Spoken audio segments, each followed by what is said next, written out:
तो last time आपने जो पढ़ा था वो पढ़ा था केंद्र भाव।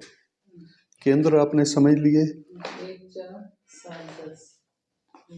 ठीक है। उसके बाद फिर त्रिकोण, त्रिकोण कौन कौन से होते हैं, उनका प्रभाव क्या होता है, वो आपको पढ़ाया गया था, वो आपने समझ लिए। फिर उसके बाद त्रिषडाए, त्रिषडाए आपने समझ लिए। 3 6 12 और त्रिक, 11 त्रिक भाव आपने समझ लिए। त्रिक भाव कौन कौन से होते हैं। 6 8 12। उसके बाद द्विद्वादश यानी 2 और 12, इनका इफेक्ट क्या होता है, कैसे देखते हैं, वो सब समझ लिया आपने। इसके बाद मैंने कराया था आपको कर्म सिद्धांत, जो कि ये बोर्ड पर सामने लिखा हुआ है ना, फर्स्ट वाले उसमें हाफ में जो कुछ हम करा चुके हैं वो आपका यहाँ पर लिखा हुआ मिलेगा आपको। Number 1, number 2, number 3, number 4, number 5। Sir ये वाला ना क्रियमाण कर्म के लिए गोचर देखते हैं, संचित कर्म के लिए दशा अंतर्दशा, प्रारब्ध के लिए कर्म, कर्म सिद्धांत ज्योतिष का आधार है, ठीक है। कर्म का सिद्धांत ही ज्योतिष का आधार है। हम जो कर्म करते हैं वो 3 प्रकार से गति प्राप्त करते हैं। कर्म तो हम एक प्रकार का करते हैं जिसको हम क्रियमाण कर्म कहते हैं, किए जाने वाला कर्म, लेकिन वो कन्वर्ट हो जाता है या तो सेविंग हो जाता है मतलब संचित कर्म में, और उसके बाद फिर संचित से भी बच जाता है तो फिर वो प्रारब्ध बन जाता है। तो ये है कर्म सिद्धांत में जो मुख्य आपको मैंने बताया था कि कर्म कितने प्रकार के होते हैं, तो 3 उनकी प्रकार हैं कर्म के। हम तो कर्म एक ही तरह का करते हैं, क्रियमाण कर्म, और उससे बन जाता है संचित और प्रारब्ध। तो संचित और प्रारब्ध का मतलब आपने पूरी तरह से अच्छी तरह से समझ आ गया आपको। प्रारब्ध, प्रारब्ध के कारण ही हमें जन्म मिलता है, ठीक है। और प्रारब्ध कैसा है, कहाँ हमारा वो सेट तैयार है, हमारे माता पिता, भाई बहन या जो भी हैं हमारे संबंधी, वो जहाँ भी सेट, जितने वर्षों के बाद वो सेट तैयार हुआ हुआ होगा उतने वर्ष के बाद और वहाँ हमारा जन्म होता है। तो ये फल है प्रारब्ध का, जो कि बदल नहीं सकता। आप बताओ, आपके माता पिता कोई और हो सकते थे? नहीं हो सकते थे, ठीक है। आपके जितने भी संबंधी हैं वो कोई और हो सकते थे? नहीं हो सकते थे। तो इसी तरह से लाइफ पार्टनर कोई और नहीं हो सकता था। वो जो जन्म से ही फिक्स होता है ये सब कुछ, वो हमारे प्रारब्ध का खेल है। हमारे प्रारब्ध से सर एक क्वेश्चन है मन में, मेरे पास एक पेशेंट आते हैं, उनकी 2 वाइफ हैं, तो वो 2 पहले से फिक्स होंगी कि ये दोनों मिलेंगे? हाँ, वो 2 फिक्स होंगी। 4 हैं तो 4 भी फिक्स होंगी, और 1 भी नहीं है तो वो भी फिक्स होगा। तो इस तरह से ये जो आपने सब कुछ कर लिया है। अब इसमें कोई डाउट्स, पिछले वाले जो पढ़ाई थी क्लास में आपको पढ़ाया गया था उनमें कोई डाउट्स हो तो आप बताएं। क्लियर है? और आज क्या कराया जाएगा आपको? आज हम कोशिश करेंगे जितना ज़्यादा कवर हो जाए, ठीक है। दृष्टियाँ आपको कराने की ज़रूरत है। अभी कौन से ग्रह की दृष्टि कहाँ होती है, कौन से ग्रह की दृष्टि कहाँ नहीं होती, वो सब आपको पता है या कराना है? पता है? थोड़ा सा मेरा भी क्लियर नहीं है, मतलब करना है मुझे खुद को। हाँ ठीक है, आप नोट कीजिए। ग्रहों की दृष्टियाँ, ग्रह कितने हैं ये तो आपको पता ही है। ग्रह हैं 9, सूर्य, चंद्र, मंगल, बुध, बृहस्पति, शुक्र, शनि, और उसके बाद फिर राहु और केतु। ये जो सूर्य से लेकर के शनि तक हैं ये वार क्रम से हम इनको जानते हैं। वार क्रम का मतलब रविवार सूर्य, चंद्र, सोमवार मंगलवार मंगल ग्रह, बुधवार बुध ग्रह, इस तरह से हम इसको याद कर लेते हैं। अच्छा याद हो जाएगा आपको। और वार क्रम से याद करने से आपको ग्रह 7 प्राप्त हो गए। 7 वार है ना, राहु और केतु को और उसके बाद ऐड कर लीजिए। तो राहु और केतु को बाद में आपने ऐड किया, इनके वार नहीं है, तो आसानी के लिए आपको आसानी से ये समझ आ जाएगा कि राहु और केतु को वार ना होने के कारण से अलग से हमने ऐड किया है, इसलिए उनकी दृष्टियां नहीं होती। उनको तो एक लाइन के नीचे ही रख दो, जिससे कि आपको क्लियर हो जाए कि इनकी दृष्टियां नहीं होती, केवल जिनके वार हैं उन्हीं ग्रहों की दृष्टियां होती हैं। अब उन ग्रहों की दृष्टियां होती हैं 180 डिग्री पर। 180 डिग्री का मतलब क्या है? कुंडली में अपने से ठीक सामने। कोई भी इंसान देखता है तो ठीक सामने उसको पूरा दिखाई देता है, फोकस बिल्कुल स्पष्ट होता है, सामने दिखाई देता है 180 डिग्री पर।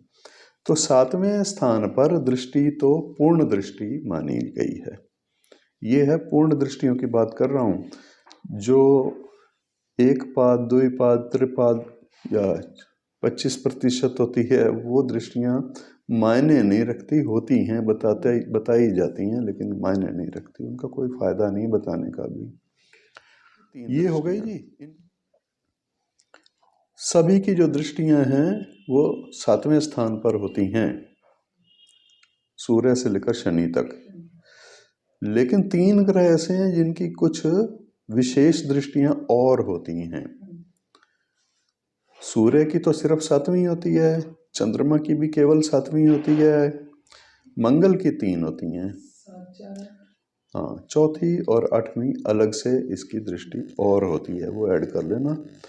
और मंगल के बाद बुध की भी 7वीं ही होती है केवल, बृहस्पति की एक्स्ट्रा 2 और होती हैं, 5वीं और 9वीं, 5 और 9।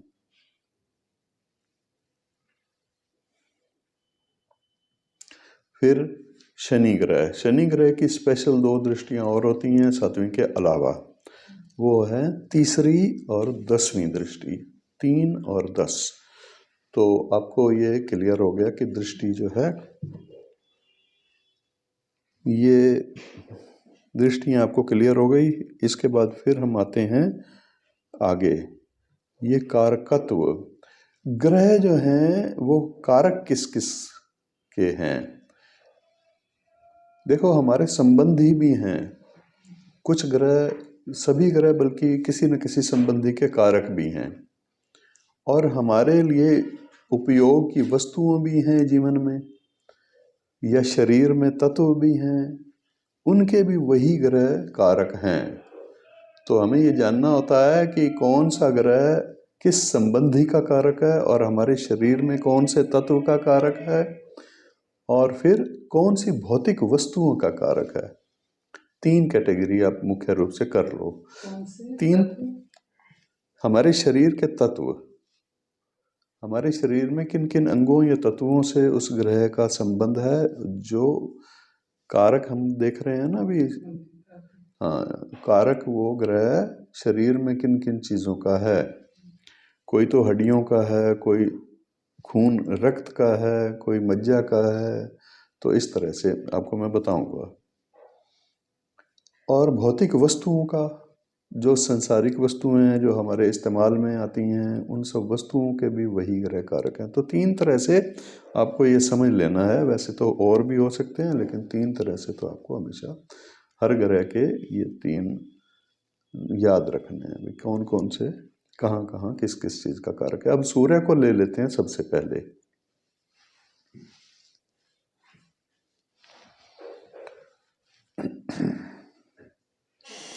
तो सूर्य रिश्ते में तो सबसे पहले पिता का कारक है। पिता, हमारा संबंध पिता से है, घर के अंदर हमारे जो संबंधी हैं उनमें, तो पिता का कारक हो गया। फिर दूसरा, ये सूर्य ग्रह जो है शासन का कारक है, शासक का कारक है। हमारे देश में शासन जिसका भी है उसका कारक भी सूर्य है, राजनीति का कारक भी है। इसलिए एक पिता का हो गया सर, एक राजनीति राजा का कारक। तो ये संबंध में डालें या सर भौतिक संबंध में ही डालिए आप इसको।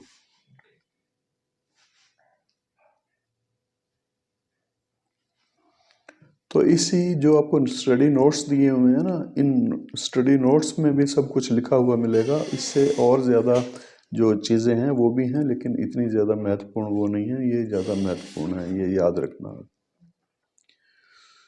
तो संबंधियों में से ये हो गया। फिर सूर्य किसका कारक है? हमारे शरीर में मस्तिष्क का कारक है। शरीर के अंदर आ जाओ। मस्तिष्क का मतलब दिमाग, और शरीर में आंखों का कारक है, नेत्रों का कारक है। नेत्रों के बाद हड्डियों का कारक है।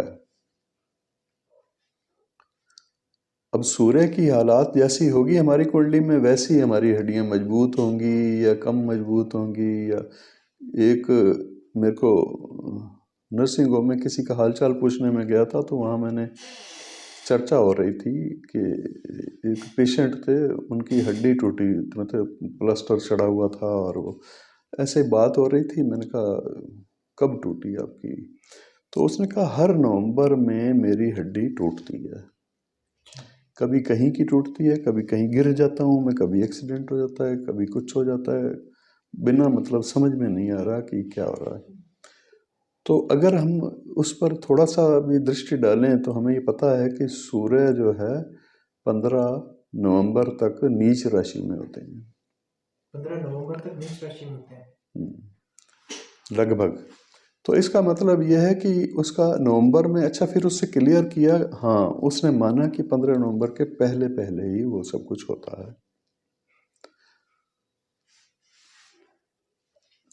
तो इससे स्पष्ट हो गया कि सूर्य हड्डियों का कारक है, नेत्रों का कारक है। नेत्र रोग हो या नेत्र अच्छे हैं, किसी के चश्मा नहीं लगा हुआ, तो समझ लीजिए कि सूर्य उसका बहुत अच्छा है।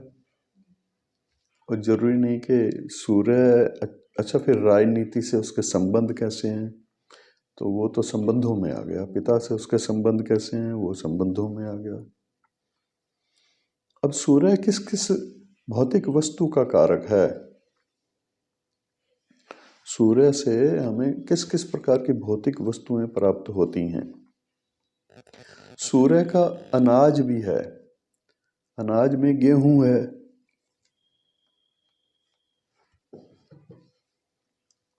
रत्न, जितने भी रत्न हैं, मतलब जौहरी जवाहरात का कार्य अगर कोई करता है ना, तो वो सूर्य उसका अच्छा होना चाहिए। जवाहरात पर सूर्य का अधिकार है। ज्वेलरी में सिर्फ जवाहरात, जवाहरात रत्नों से संबंधित काम।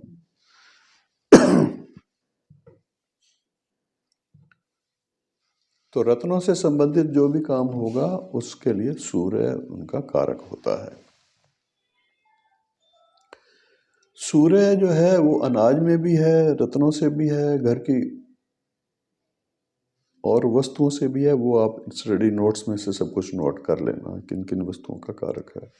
लंबा हो जाएगा नहीं तो लेक्चर। फिर चंद्रमा पर आ जाते हैं। चंद्रमा किसका कारक है? माता का तो संबंधियों में हुआ। और फिर कोई ऐसी महिला जो शासक की तरह है, आपके ऊपर बॉस है आपकी, ऐसे समझ लीजिए। कहीं आप नौकरी करते हैं तो वहाँ आपकी जो बॉस है वो महिला है, तो वो भी रानी की तरह ही चंद्रमा उसका कारक हो गया।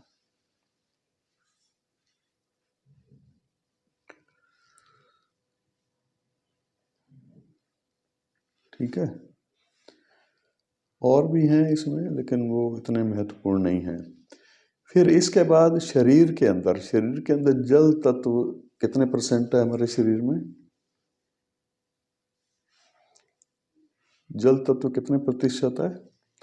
70 to 80% है। 66-70 ऐसे कुछ बताते हैं, जो भी है।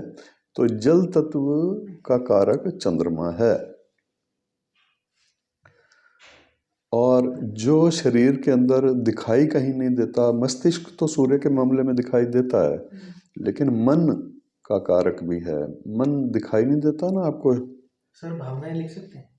मन का कारक, हाँ, भावनाएं ही होती हैं। वो भावुक बनाने वाला जो प्रभाव है वो चंद्रमा का है, इसलिए भावनाएं भी लिख सकते हो।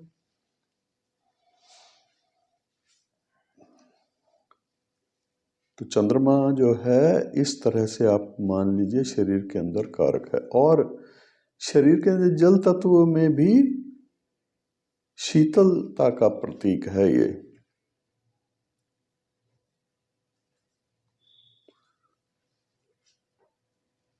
अब आ जाइए भौतिक वस्तुओं में, चावल, अनाज में अगर देखते हैं तो चावल,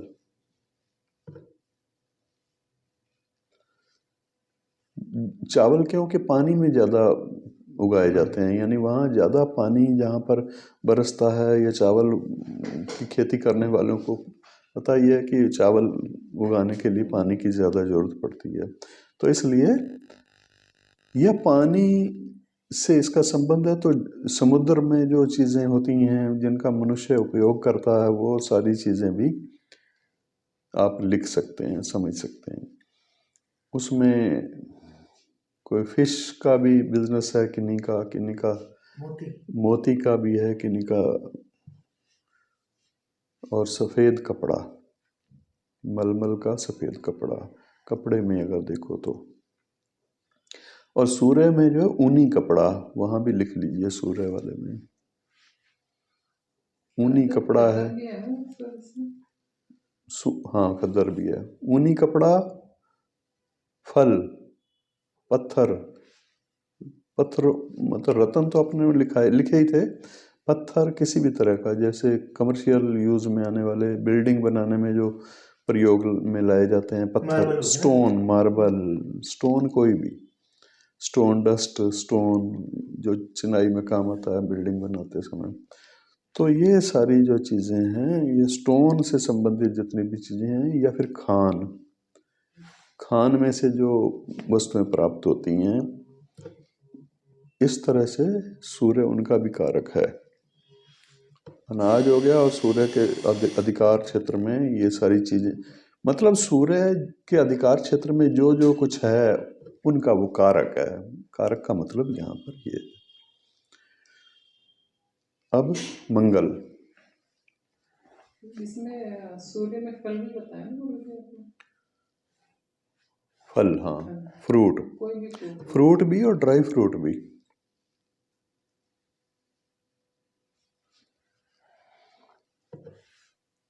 राजनीति भी, तो राजनीति तो खैर एक वो हो गया ना, उसमें तो कोई आइटम तो है नहीं। मंगल अगर हम संबंधी में देखें तो भाई बहन का है। भाई बहन का कारक है। और हमारे शरीर में एक तो बल और पराक्रम का कारक है, एनर्जी। ठीक है, हमारे शरीर में जो एनर्जी है, गर्मी है, खून में गर्मी है, या खून का लालीपन है, वो मंगल है। एनर्जी मंगल है। अब खून के अंदर भी दो चीज़ें आप अलग अलग कर सकते हैं, बल्कि 9 की 9 चीज़ें ही अलग अलग कर सकते हैं, कि ज़्यादा डिटेल में कोई खोजबीन करने वाला हो तो। पर हम दो तो मुख्य कर ही लेते हैं। दो ये कर लेते हैं कि देखो, खून के अंदर जल तत्व एक तो हो गया, उसको बहाने वाला जो सिस्टम है ना, वो चंद्रमा के अधीन में आता है। खून पानी से बना हुआ है, इसलिए वो जल तत्व है, और चंद्रमा के अधिकार क्षेत्र में आ जाता है। फिर मंगल के अधिकार क्षेत्र में भी आ जाता है, क्योंकि वो गर्म है, उसमें एनर्जी है, तो इसलिए मंगल का भी उसमें आ जाता है। मंगल के अधिकार क्षेत्र में भी है, चंद्रमा के अधिकार क्षेत्र में है। जो उसकी उष्णता है, गर्मी है, एनर्जी है, वो मंगल के लिए हो गई, और जो तरल लिक्विडपन है, वो चंद्रमा के कारण से हो गया। तो मंगल सेनापति भी है, अगर हम और रिश्तों के मामले में भी देख सकते हैं, क्योंकि आखिरकार तो वो भी हमारे देश से जुड़ा हुआ ही मामला है ना। पुलिस है, आर्मी है। अगर हम इधर पदार्थों में देखें तो इलेक्ट्रिक आइटम, जितनी भी इलेक्ट्रॉनिक आइटम हम यूज़ करते हैं, वो सारी मंगल से संबंधित हैं, क्योंकि उनमें एनर्जी चलती है, बिजली का इस्तेमाल होता है। इसलिए वो मंगल के अधिकार क्षेत्र में हैं। तो ये भौतिक पदार्थों वाले खाने में आप लिख लो। और पुलिस और आर्मी को सर इलेक्ट्रिक मटेरियल हो गया ना, मटेरियलिस्ट हो गया। पुलिस और आर्मी को किसमें डालेंगे? वो संबंधों में डाल दीजिए।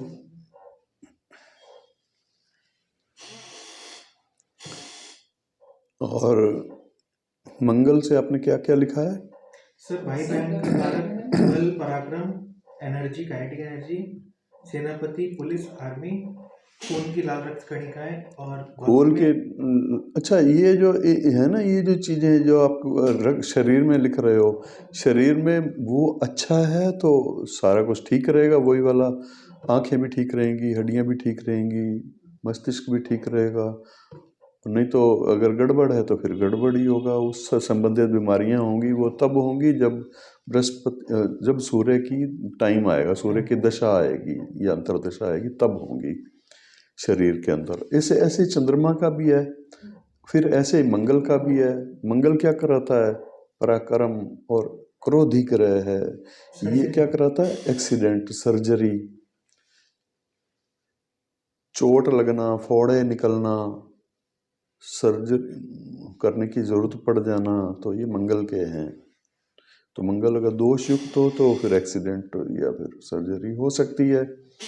तो जब भी किसी की अगर सर्जरी के लिए हम देखते हैं तो हमें ये देखना होता है कि मंगल की पोजीशन क्या है। जल्दी से हम कुंडली में मंगल पर चले जाते हैं, फटाक से मंगल को देखना ज़रूरी समझते हैं। भाई मंगल को ढूंढो, मंगल क्या कर रहा है, क्योंकि मंगल के बिना हो नहीं सकता। इस तरह की दुर्घटनाएं, जो भी दुर्घटनाएं होती हैं मंगल के कारण से ही होती हैं। आग से होने वाली दुर्घटनाएं भी मंगल के कारण से होती हैं। पानी से होने वाली दुर्घटनाएं किससे होंगी? चंद्रमा से होगी।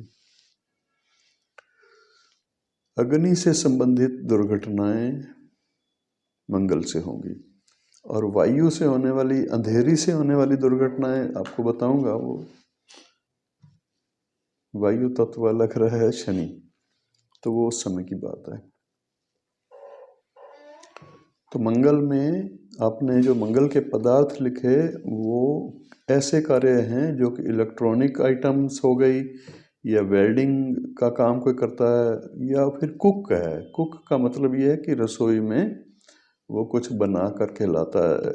इसके अंदर कई चीज़ें आ सकती हैं। आर्मी पुलिस तो आ ही गई क्योंकि वो बल और पराक्रम से उनका संबंध है।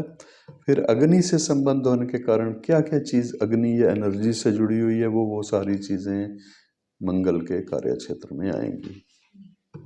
सर एक बेकरी है किसी की तो वो भी मंगल के कार्य क्षेत्र में आएगी।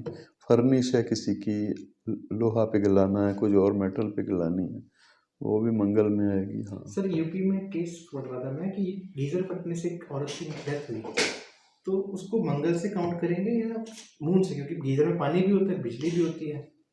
पानी गर्म होता है, हाँ। गर्म होता है उसमें, ठीक है। तो उसको अगर गीजर फटने से हुई तो चंद्रमा का कम लेकिन मंगल का ज़्यादा दोष है। लेकिन चंद्रमा की हेल्प ले करके मंगल ने ये काम किया है, ठीक है। अब आप कहेंगे कि अगर बिजली कड़क करके बिजली किसी के ऊपर गिर गई आसमानी, तो मौसम कैसा था? जल वर्षा हो रही थी, ठीक है। तो वहाँ भी आप चंद्रमा और मंगल दोनों को हेल्प ले रहे हैं एक दूसरे की। ऐसे ही, हाँ, ऐसे 3-3 4-4 भी कभी कभी हो जाते हैं, मिल जाते हैं। इतने बड़े बड़े कारण भी हो जाते हैं। अब नदी में कोई डूब के मर जाए, ठीक है, और फिर उसको मरने का कारण क्या हो? नदी में वो डूब गया है और उसको पकड़ लिया किसी मगरमच्छ ने, तो वो क्या हो गया? एक्सीडेंटल ही हो गया। तो वो किस मंगल के पानी के लिए और खाया मगरमच्छ ने, भोजन बना मगरमच्छ का। तो ये मंगल और चंद्रमा दोनों हो गए। तो इस तरह से हर ग्रह किस चीज़ का कारक है, ये बड़ा महत्वपूर्ण है समझना आपको। मंगल के कार्य अभी आपने सारे लिख लिए हैं, मंगल किन किन वस्तुओं या उससे संबंधित है वो भी आपने लिख लिए हैं। अब बुध पर आ जाते हैं। मंगल का कार्य क्षेत्र जो आपने लिखा है ना, उसमें सारा कुछ लिख लेते, वो कार्य क्षेत्र सर बता दीजिए मुझे। बताया तो है, आर्मी ये तो लिख लिया सर, वो तो आपने जो बताया वो सब लिख लिया। अच्छा मैंने कॉलम बना के लिखा है सर कि संबंध शरीर का ये वाला, भौतिक का ये वाला, ऐसे। बुध,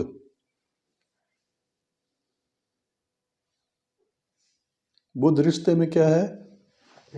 हमारा मामा।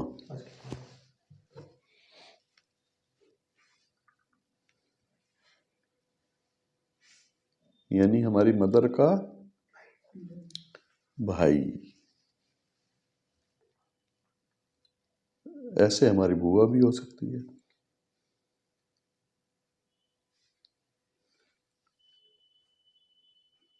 और शरीर में बुध क्या है? बुद्धि नहीं, वाणी नहीं, वाणी तो है ही है। शरीर में है नर्वस सिस्टम, तंत्रिका तंत्र, यही बोलते हैं नर्वस सिस्टम को। संदेश वाहक ग्रह है ये। और ये जो ग्रह है, आपने पढ़ा होगा इस ग्रह के बारे में, ये कुमार अवस्था का ग्रह है। हर एक ग्रह की जब अवस्था बताएंगे तब आपको पढ़ना है कि कुमार अवस्था का ग्रह है। अभी तो वहां जरूरत नहीं है। कुमार अवस्था का मतलब है कुमार अवस्था में वो ज्यादा एक्टिव होता है। शरीर के अंदर जब कुमार अवस्था वाला कोई बच्चा कुमार अवस्था में होगा ना, तो बुध का प्रभाव ज्यादा होगा। और शनि का प्रभाव वृद्धावस्था वाला ग्रह है, बुढ़ापे में ज्यादा होता है, दुख तकलीफ है। बुध ग्रह शरीर में क्या है, नर्वस सिस्टम की परेशानियां अगर हों तो मतलब समझ लेना चाहिए कि बुध ग्रह को ढूंढो, बुध ग्रह की पोजीशन क्या है। तो उससे रिलेटेड फिर उपाय करेंगे।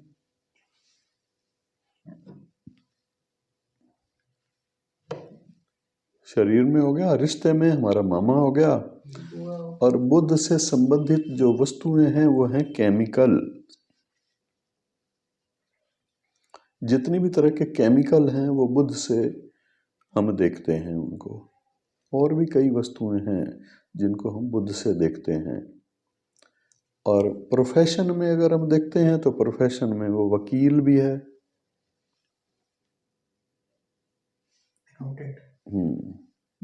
अच्छा, बुध का प्रभाव गले पर भी है, वाणी पर भी है। वाणी का कारक भी है नर्वस सिस्टम के साथ साथ।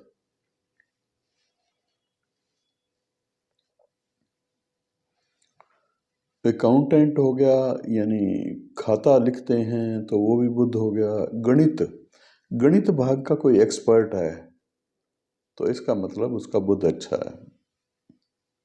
और गणित किसी का कमजोर है तो बुध कुंडली में कमजोर होगा, कारक के रूप में अगर हम देख रहे हैं तो इस तरह से। तो बुध का जो कार्य क्षेत्र है वो भी बड़ा विस्तारित, सभी ग्रहों का विस्तारित है। वो डिटेल आपको यहाँ मिल जाएगी आपके स्टडी नोट्स में। बृहस्पति,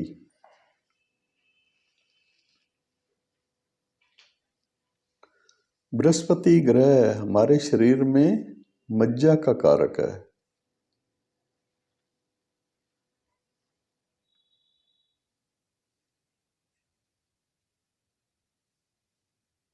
और बृहस्पति ग्रह ज्ञान का कारक है।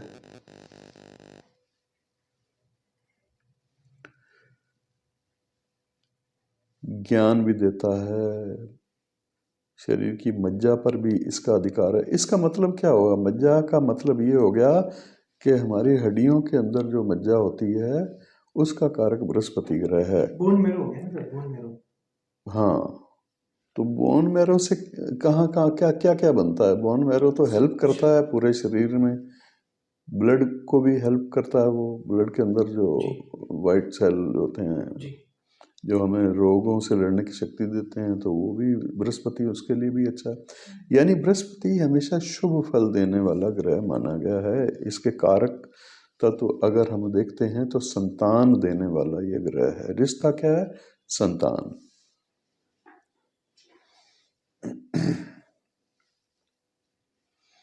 संतान का कारक है, गुरु का कारक है, आध्यात्मिक गुरु हो या कोई आपका टीचर हो, उसका कारक बृहस्पति ग्रह है।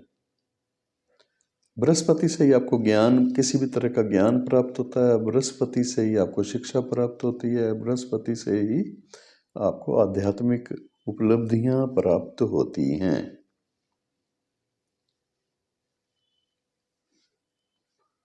अब इन हर चीज़ों का घर के अंदर यूज़ है। अब उदाहरण तो कहीं से कहीं तक आप चले जाएंगे। वास्तुशास्त्र में भी इन्हीं तत्वों का प्रयोग किया जाता है, या इसी ग्रह के जो अधिकार क्षेत्र हैं उन्हीं को ही हम देखते हैं। दिशा, हर ग्रह की दिशा भी होती है, वो आपने पढ़ी ली है। तो अध्यात्म है या शिक्षा है किसी भी तरह की है, वो बृहस्पति के अधीन है। बृहस्पति उसका अधिकारी ग्रह। संतान है, जीवन देने वाला ही बृहस्पति है। जीव, जीव कहा गया, इसका एक नाम है जीव, बृहस्पति का, यानी उसको जीवन देने वाला बृहस्पति ग्रह है। बच्चा जब जन्म लेता है तो उसकी सांस तो बाद में चालू करते हैं ना, तो वहां बृहस्पति का रोल है। सर भौतिक में शिक्षा लिख लें? भौतिक वस्तुओं में आप हाँ लिख लो, कोई भी ऐसी वस्तुएं लिख लो जो कि स्टडी में काम आती हो। धार्मिक पुस्तकें हो गई, वो भी लिख लो आप। पूजा मूर्तियां बेचता है कोई, कोई फूल मालाएं बेचता है, वो सारी भौतिक वस्तुएं ही हैं।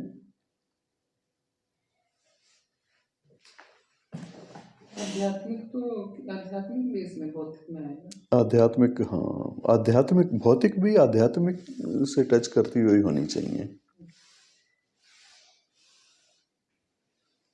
या एजुकेशन, कोई स्कूल चलाता है, कोई स्टेशनरी सप्लाई करता है स्कूलों में, कोई वर्दियां बेचता है बना करके स्कूल की, तो कितना ही डिटेल है, वो सारी डिटेल आपको इसमें मिल जाएगी।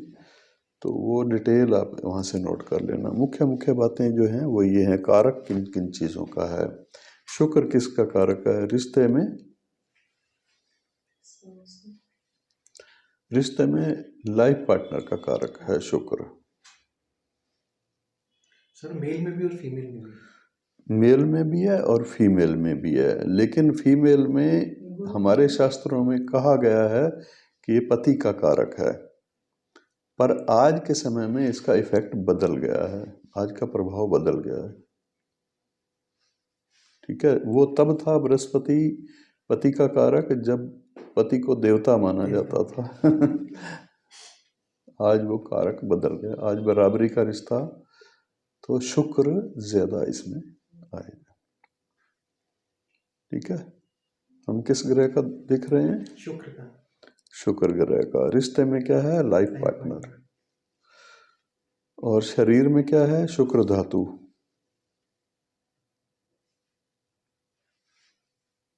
ओजस्व, शुक्र धातु।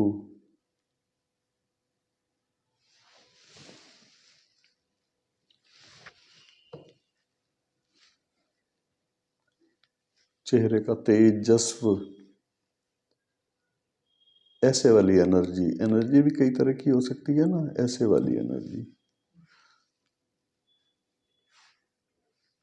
और नैतिक या अनैतिक संबंध, फिजिकल रिलेशन, इन सब का कारक ग्रह शुक्र ग्रह है। हमारे बॉडी के अंदर आपने बॉडी वाले खाने में नहीं लिखा, शुक्र के लिए। ठीक है सर, गलती हो गई, चलो मैं इसको ठीक करता हूँ। और भौतिक वस्तुओं में अगर हम देखते हैं, इसमें रिश्ता तो आपको आ गया समझ। हमारे शरीर में क्या क्या है वो भी आपने नोट कर लिया। अब इसकी भौतिक वस्तुएं कौन सी हैं? इसका तो अथाह है, कोई अंत नहीं है, सारी लग्जरी। और आज कर क्या है? शुक्र का प्रभाव सबसे ज्यादा है। शुक्र और शनि का प्रभाव सबसे ज्यादा आपको दिखाई देगा। बृहस्पति का तो प्रभाव ही खत्म हो गया। वो जमाना था बृहस्पति का प्रभाव, सोने की चिड़िया हमारा देश था, सोने का चिड़िया आज कागज की चिड़िया है ना, कागज के नोट चलते हैं। उस समय तो सोने के सिक्के और चांदी के सिक्के जब चलते थे तो तब सोने की चिड़िया था। मतलब सोने का व्यवहार आपस में होता था, सोने के सिक्कों से करेंसी चलती थी। तो अब कागज से चलती है, बल्कि अब तो मोबाइल से भी चलने लग गई है। डिजिटल। तो इसमें मंगल का भी रोल आ गया। सर भौतिक में तो लग्जरी हो गया, और आपने कहा कि शनि का प्रभाव कलयुग में, वो शनि में है। अच्छा, तो यहाँ पर शुक्र के कारण से, शुक्र का प्रभाव आपको जहाँ पर बदला हुआ बताया ना मैंने, लाइफ पार्टनर के मामले में ग्रंथों में आपको क्या मिलेगा?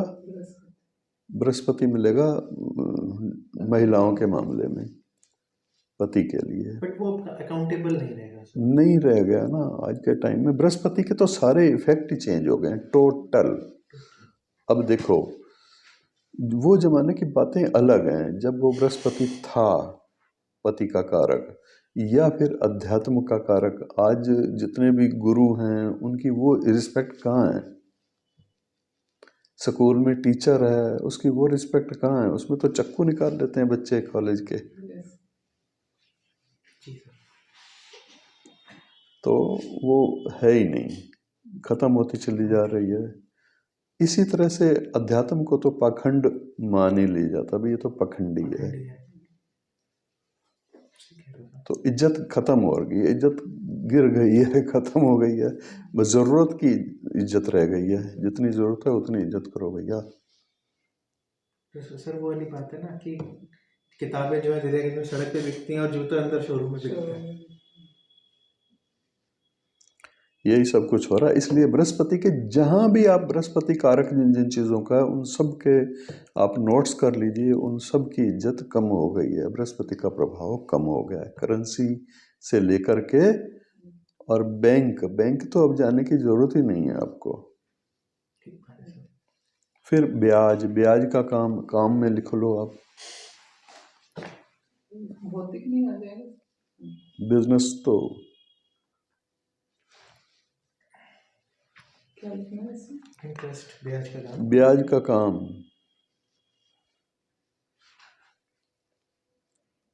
या जहां भी सेविंग आप जिस रूप में करते हो, वो सब बृहस्पति से जुड़े हुए कार्य हैं।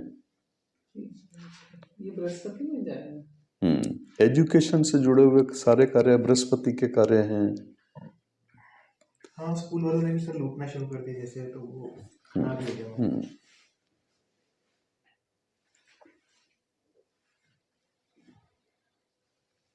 और लग्जरी तो है ही, कार से लेकर के कोई भी आपका व्हीकल है, वाहन का कारक भी है शुक्र ग्रह। आभूषणों का कारक भी है। आभूषण का मतलब यह है कि ज्वेलरी, और फिर गोल्ड सिल्वर सारी ज्वेलरी। और लग्जरी में तो काफी कुछ है, क्या क्या लिखोगे क्या नहीं लिखोगे, मतलब सब कुछ ही है आजकल। सुंदर कपड़े, अच्छे कपड़े, अच्छी क्वालिटी के कपड़े। खद्दर नहीं लिखना, खद्दर तो सूर्य के उसमें आता है। और मलमल टाइप की चीज जो है वो उसमें चंद्रमा का वस्त्र है वो। वुलन वस्त्र सूर्य का है।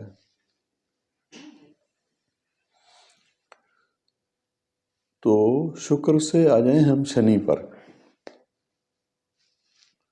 शनि शरीर के अंदर किस चीज का कारक है? बुढ़ापे का। अच्छा, वहां हम छूट गए मंगल में। मंगल में जो मंगल है ना, धमनियों का कारक भी है। धमनियां जो धड़कती हैं, नसें, एनर्जी है ना, वहां भी एनर्जी, शरीर की एनर्जी काम कर रही है। धमनियां। और शनि में सबसे पहले क्या आ जाता है? शिराएं। नसें दो तरह की है ना, जहाँ से आप सैंपल लेते हो, ब्लड निकालते हो।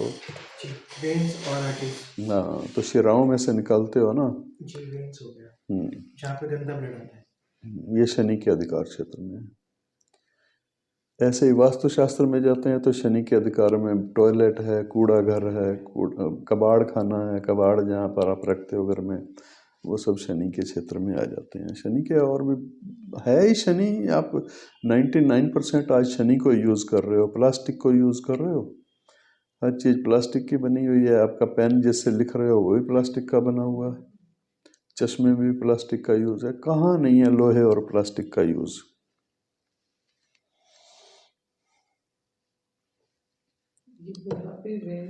लोहा, हाँ, वृद्धावस्था का भी कारक है। वेन्स का कारक भी शरीर की जो वो नसें हैं जिनको शिराएं बोलते हैं, उनका कारक भी वृद्धावस्था का कारक भी है, और बुजुर्गों का कारक है।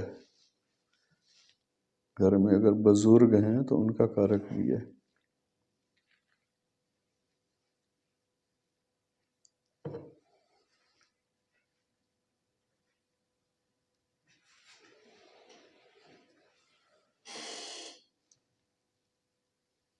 शनि ग्रह के पदार्थ और शुक्र ग्रह के पदार्थ ये आपको सबसे ज़्यादा मिलेंगे। शनि और शुक्र का प्रभाव ही इस समय पर छाया हुआ है, और या फिर राहु का या केतु का छाया हुआ है। मतलब जितने भी राक्षसी प्लेनेट है ना उस ग्रुप में आते हैं। देव ग्रुप वालों का तो कोई असर है ही नहीं, ख़त्म सा ही है, बहुत मामूली सा ही है, मजबूरी के कारण से है। चिकित्सा क्षेत्र, मेडिकल लाइन पूरी सूर्य के अंदर लिखनी थी आपने, वो भी लिख लो। मेडिसन या मेडिकल लाइन सारी की सारी सूर्य में आती है।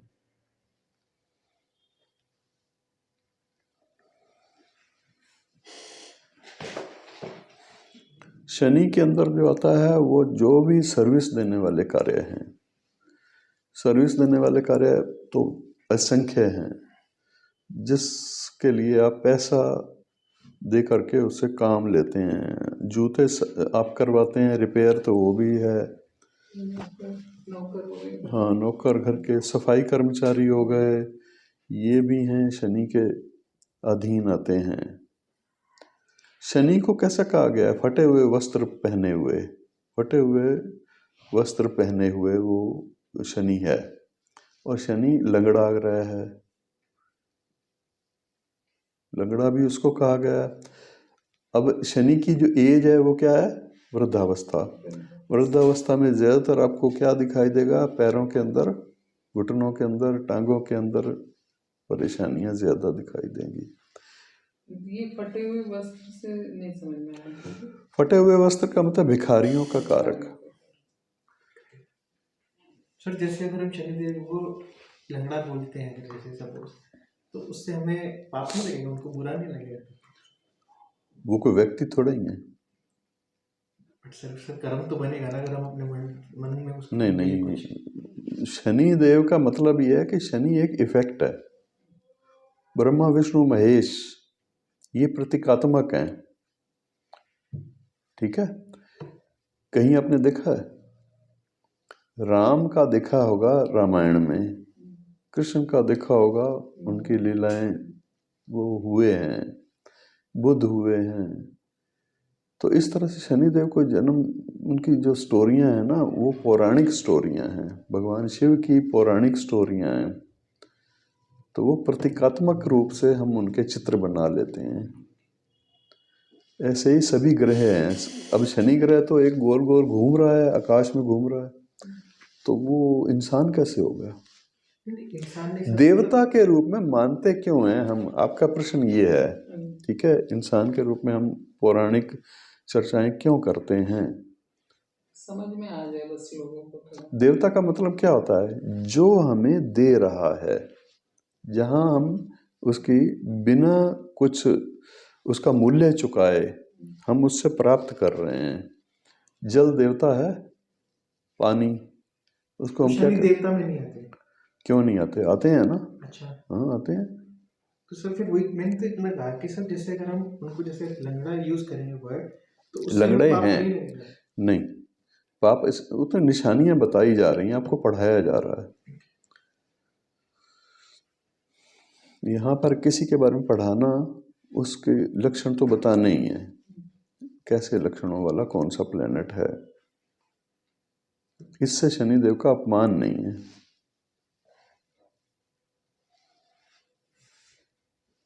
ठीक है। शनि देव का मतलब उसका प्रतीक कैसे हैं, उनको बताया गया है कि ये जो लोग हैं जो भिक्षा मांगते हैं, फटे हुए कपड़े पहने हुए हैं, वो शनि का रूप है। या जिनसे आप काम लेते हो, आप चप्पलें ठीक करवाते हो, जूते ठीक करवाते हो, या एक साइकिल रिक्शा वाला है वो आपका वजन उठा करके ले जाता है, जितना भी लेबर वाले हो, जितने भी लेबर वर्ग हैं, नौकर चाकर, सब शनि के उसमें आते हैं। और इसमें संबंध में बुजुर्गों के साथ हाँ,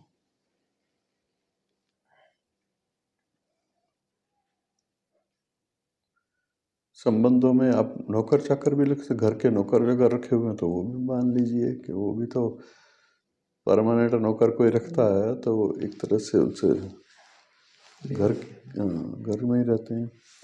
तो ये शनि तक जो है आपने ये लिख लिया। शनि की जो मटेरियल है वो तो प्लास्टिक है, पेट्रोलियम प्रोडक्ट है, ऑयल है, तेल है, कोयला है, मतलब क्या आप मुंह से बोलो वो शनि का ही है, लगभग शनि का ही है। आज जो यूज हो रहा है 90% वस्तुएं शनि की ही आप प्रयोग में ले रहे हो।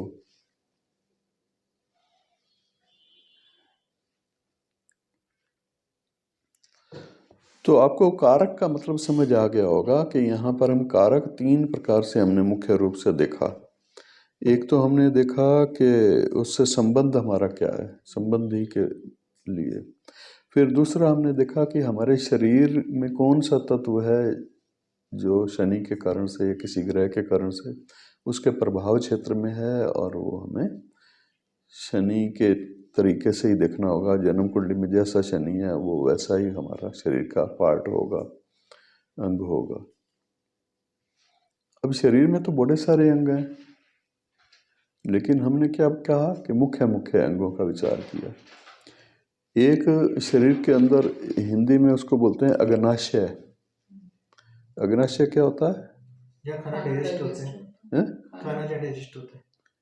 हाँ, अग्नि मतलब अग्नि से संबंधित, पेट की अग्नि, पेट के अंदर गर्मी होती है, उसकी भी जरूरत होती है। तो वहाँ मंगल का रोल हो गया, पेट में जल है तो वहाँ चंद्रमा का रोल हो गया। तो बड़ी सारी चीजें हैं शरीर के अंदर, जितने भी तत्व हैं उनको अलग अलग ग्रहों से जोड़ करके देखा गया है। गॉल ब्लैडर के साथ जो होता है वो क्या होता है? हिंदी में पैंक्रियाज। पैंक्रियाज जो है वो मंगल के अधिकार क्षेत्र में, ठीक है, उसको ही अग्नाशय कहा गया है। हाँ, उसमें ड्रॉप छोड़ता है ना वो। नहीं, वैसे भी जहाँ जरूरत होती है उस टाइप के ड्रॉप्स भी छोड़ता है वो। ऐसे ही शुक्र के अधिकार क्षेत्र में भी कई ग्लैंड्स हैं, ग्रंथियां हैं, ठीक है।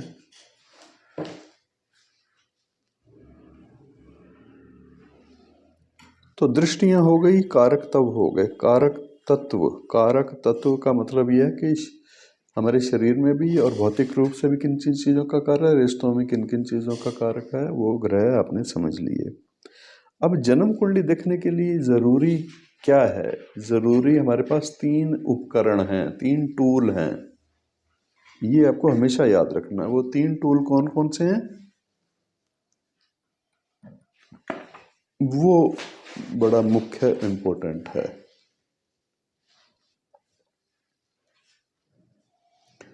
3 उपकरण हैं। जन्म कुंडली देखने के लिए हमें 3 उपकरणों की सहायता लेनी पड़ती है। उनमें पहला उपकरण है भाव।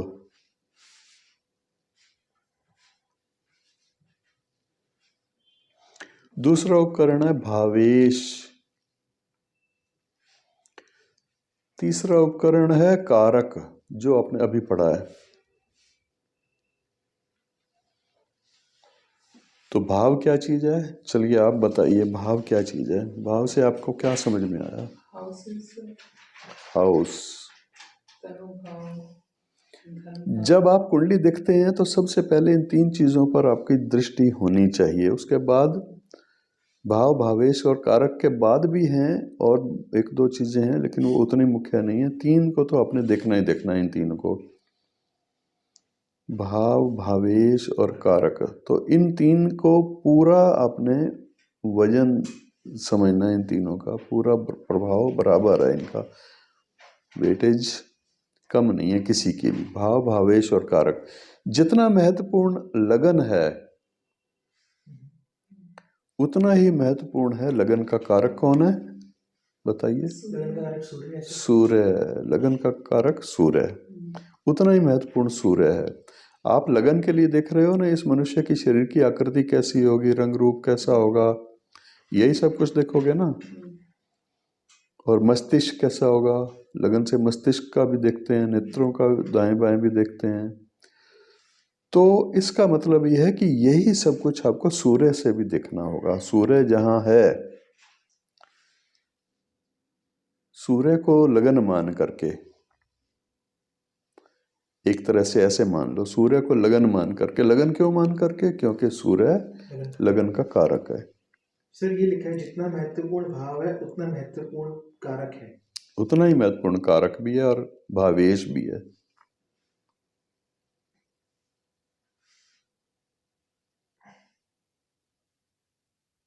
सर इसको 30-30% करके देखेंगे या पूरा 100%? पूरा 100% देखेंगे, पूरा पूरा इनका वजन है।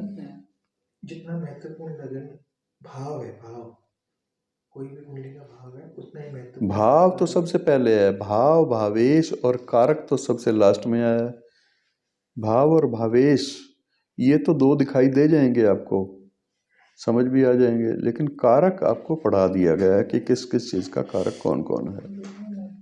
भाव है उतना ही महत्वपूर्ण कारक है और भावेश भी है।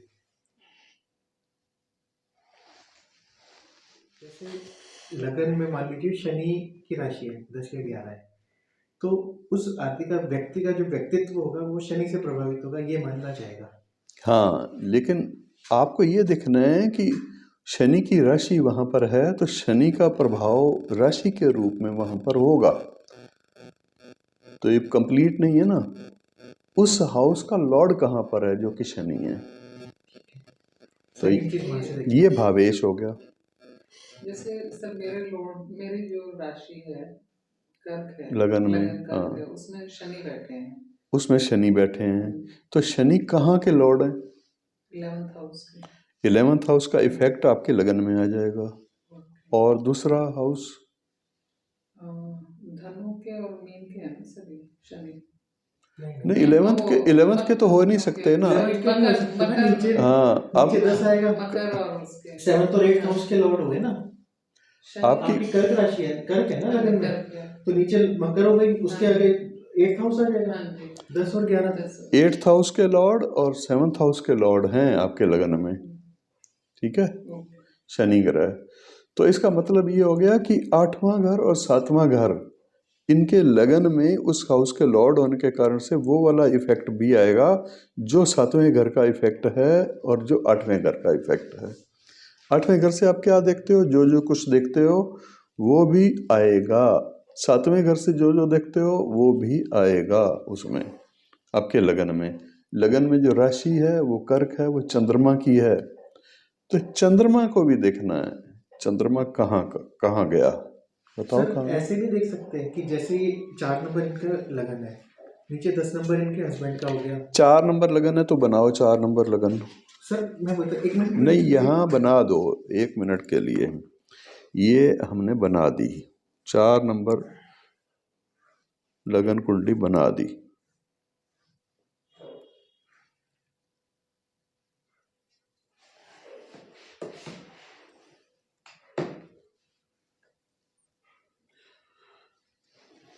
अब बताइए ग्रह। सर ऐसे नहीं देख सकते जैसे इनके लगन में शनि बैठे हैं तो इनके जो हस्बैंड है वो इनके ऊपर बैठे हैं, ऐसे करके कुछ ऐसा मान सकते हैं?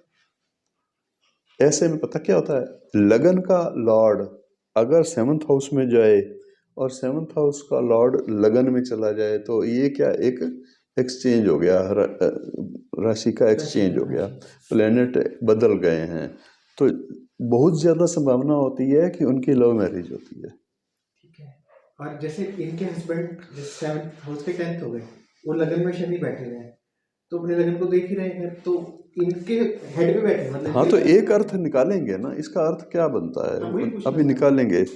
बताइए अब यहाँ शनि बैठे हैं, और भी कोई प्लेनेट है? नहीं, और कोई। ठीक है, दृष्टियां भी तो मायने रखती हैं ना। अब इसका लॉर्ड कहाँ पर है? चंद्रमा, वो 3rd हाउस में हैं। अब बताइए बाकी प्लेनेट। चंद्र और राहु बैठे हैं इसमें। अच्छा, राहु भी साथ में है, ठीक है। सूर्य और बुध इसमें बैठे हैं 2nd में ऊपर। सूर्य और बुध इधर 12th हाउस में गुरु और शुक्र बैठे हैं। किस में? 2nd इधर यहाँ पर शुक्र और गुरु हैं। केतु 9th में है, और इधर मंगल है 11th में। 11th में मंगल है। तो देखो ये जो मंगल है ना, उसमें है 11वें घर में। तो 11वें घर में मंगल क्या है? ये बड़े भाई बहन का हाउस होता है, और मंगल ये यहाँ हो तो ये 3rd हाउस जो छोटे भाई बहन का हाउस होता है। तो इसका मतलब मंगल अगर यहाँ पर है तो या तो आप छोटे होंगे या फिर बड़े होंगे भाई बहनों में से। हाँ, ठीक है। तो ये मंगल बताता है ये बात जन्म कुंडली में। अब ये सारे ग्रह आपने लिख लिए, केतु, मंगल, शुक्र, गुरु, शनि। हाँ, तो अब हम भाव देखेंगे। सबसे पहले भाव देखने का तरीका क्या है? शनि ग्रह लगन में बैठे हैं, लगन का देख रहे हैं तो शनि ग्रह लगन में बैठे हैं। तो शनि ग्रह का अपना नेचर क्या है? हम कारक के रूप में देखते हैं तो शनि ग्रह का अपना नेचर क्या है? कारक क्या है शनि ग्रह? शनि ग्रह की हाइट लंबी है, ठीक है। तो शनि ग्रह का रंग कौन सा है? ब्लैक, सांवला रंग। तो शनि ग्रह की हाइट और रंग, हालांकि दूसरे प्लेनेट भी इफेक्ट करेंगे, लेकिन ये दो चीजें आप, फिर तीसरी आपने 7th हाउस, ये तो कारक हो गया। शनि ग्रह जिन जिन चीजों का कारक है, शनि ग्रह का अपना प्रभाव क्या है? शनि ग्रह का अपना प्रभाव है कि वो न्यायप्रिय है। न्यायप्रिय हैं, हाँ, तो ये भी गुण होंगे इनमें। कारक में आएगा। हाँ, जो शनि जिन जिन चीजों का कारक ग्रह है वो सारे गुण ये लगन में आ गए, मतलब इनमें आ गए, ठीक है। लेकिन अष्टम भाव का लॉर्ड हो गया। अच्छा, ये तो कारक के रूप में हो गए।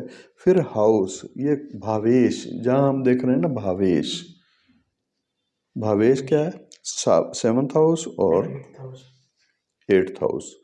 7th हाउस से हम देखते हैं कि ये लाइफ पार्टनर का हाउस है, और शनि का नेचर क्या है? वैराग्य देने वाला है।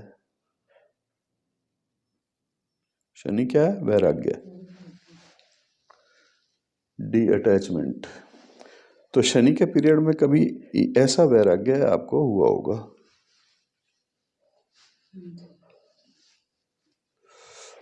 ठीक है। 3 साल के लिए चले गए थे अपने मायके। तो शनि दूरियां करता है, वैराग्य करता है। जिस हाउस का लॉर्ड है वो इफेक्ट यहाँ पर आकर के डालेगा दिमाग में। 8th हाउस का लॉर्ड है तो मतलब अचानक नुकसान होने के अंदेशे भी होते हैं। सर ऐसे भी मान सकते हैं कि 8th हाउस में जैसे हम गूढ़ विद्याएं देखते हैं, तो इनको गूढ़ विद्या सीख रहे हैं, जैसे ये गूढ़ विद्याएं, मिस्ट्री भी हो सकती है, अचानक मिलने वाला धन भी हो सकता है। अगर अच्छा शनि हो तो अचानक नुकसान भी हो सकता है, दोनों चीजें हो सकती हैं। तो भाव क्या हो गया? शनि है इस घर में, और भाव का मतलब क्या है कि शनि का अपना नेचर कैसा है। और शनि कहाँ का कारक होता है? 12th हाउस का कारक होता है, ठीक है। 12th हाउस क्या है? वैराग्य का सूचक है ना।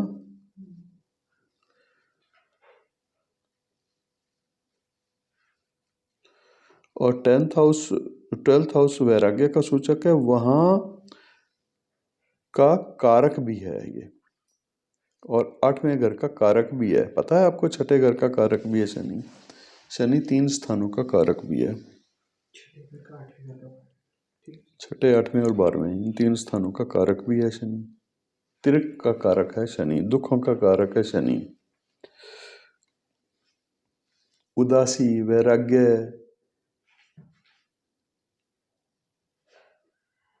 वात रोग शरीर में होना, ये सब शनि के दुष्प्रभाव हैं।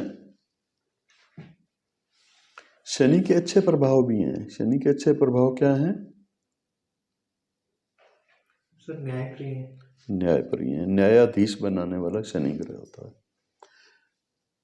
ऐसा जिसका शनि अच्छा हो, उसकी जो बीच वाली उंगली है ना, ये वाली, ये एक्स्ट्रा लंबी होती है, थोड़ी ज्यादा लंबी होती है। नहीं, ये तो नॉर्मल है। मैं समझ गया सर, ये यहाँ तक पहुंची हुई होगी। ये थोड़ी ज्यादा ही लंबी होती है। हाँ, थोड़ी ज्यादा लंबी होती है। तो इसका मतलब सीधे सीधे आप बोल दो कि तो आपका शनि कुंडली के अंदर बहुत अच्छा मिलेगा। उनकी कुंडली लेकर के देख लेना सर। ठीक है, देख लेंगे सर। मेरे को एक बंदे का याद आ रहा है, फ्रेंड है मेरा, देखूंगा। तो शनि की उंगली कौन सी है? ये सारी चीजें जो है शनि की हैं। तो शनि की जो जो चीजें हैं ना, वो आपको वहां पर शनि की प्रधानता दिखाई दे जाएगी। हाइट में भी लंबा होगा, एक पैर में भी प्रॉब्लम हो सकती है उसको शनि के पीरियड में, लेकिन ज्यादा होगी। सर चलता है तो मुझे महसूस होता है कि उसका एक पैर थोड़ा सा छोटा है। लगन में शनि को अच्छा मान सकते हैं? बहुत से मामलों में अच्छा मान सकते हैं, क्योंकि किसी का अगर 2 लोग हैं और उन्हीं का वो फैसला करवाना है, तो उसके लिए तो बेस्ट है, न्याय के लिए ना। तो यहाँ भाव का मतलब क्या हो गया? यहाँ शनि बैठे हुए हैं। भावेश का मतलब क्या हो गया? 8वें और 7वें हाउस का लॉर्ड आएंगे। और कारक का मतलब क्या हो गया? 12वें घर के कारक भी हैं, 8वें घर के कारक भी हैं, छठे घर के कारक भी हैं। तो 3 तरह के इफेक्ट यहाँ पर लगन हाउस में आपको दिखाई देंगे। फिर चौथा एक और वो ये है कि चंद्रमा कहाँ पर हैं, क्योंकि वो इस हाउस के लॉर्ड हैं। चंद्रमा है इस हाउस के लॉर्ड, 4 नंबर लिखा है। भावेश।